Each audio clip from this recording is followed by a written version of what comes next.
Heather Dinich with ESPN. Heather, we see Texas and Oklahoma coming in a year earlier than what was initially anticipated. Did that surprise you at all?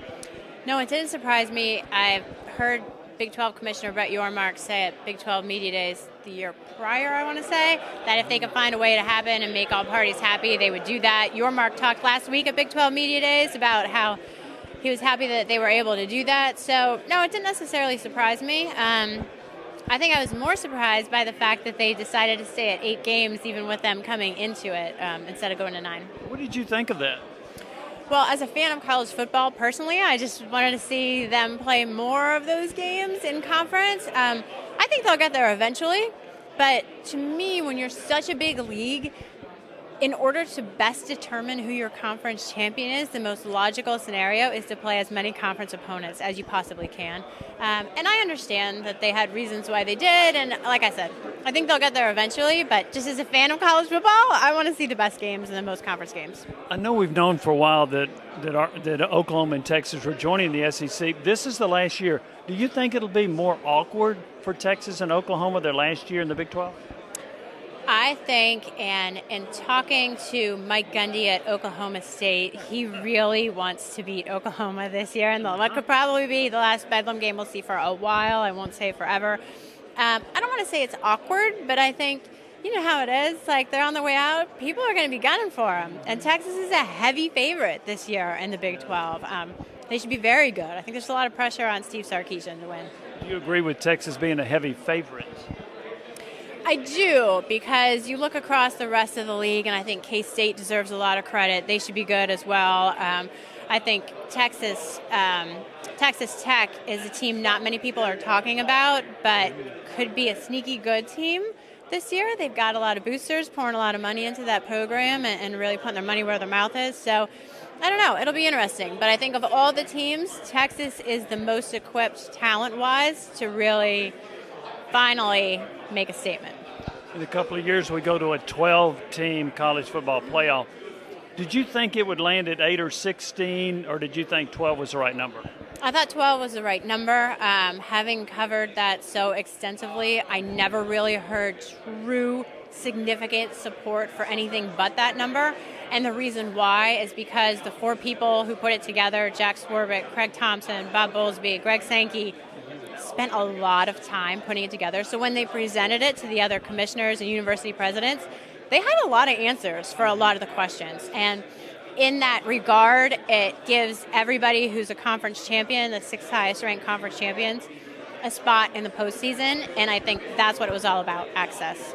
Do you think if the SEC stays at 8 games, that they might get punished by the College Football Playoff Selection Committee for not playing an extra conference game? That's a great question. I think it depends on what their non-conference schedule looks like. I mean, I don't think in the long run, no matter what the format is, the criteria is really going to change. The selection committee wants to know, who did you beat? And you can't play LSU and Alabama every week. No one can. So, I mean, I'll take Georgia as an example this year. There's no Oregon on their non-conference schedule. So if you don't beat Tennessee, tell me, who did you beat? If you don't win the East, then you don't get a shot at Alabama.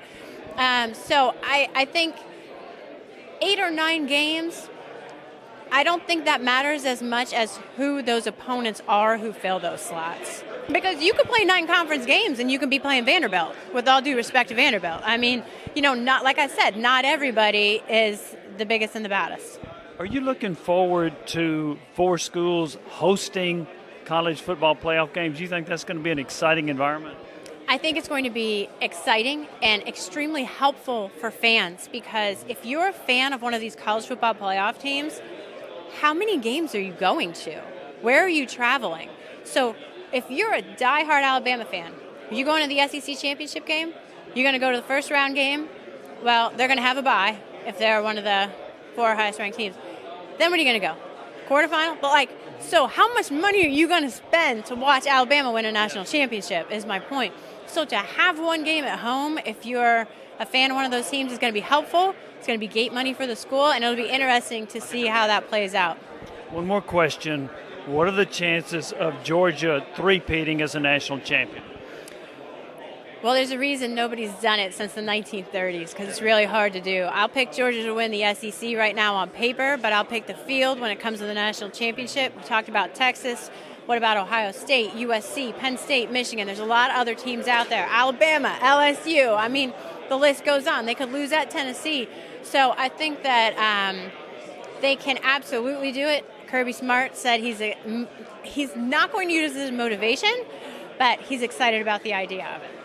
Yeah, he said, I'm not thinking about a three-peat, I'm thinking about avoiding complacency. Right, yeah. Can go hand in hand. Right, exactly. So they have the talent, and I think on paper right now, the quarterback situation looks, and the around it as well, seems at least a little bit more solid foundationally than the questions at Alabama. Heather, I appreciate it. Thank you very much. Yeah, you bet, Jimmy. Thanks.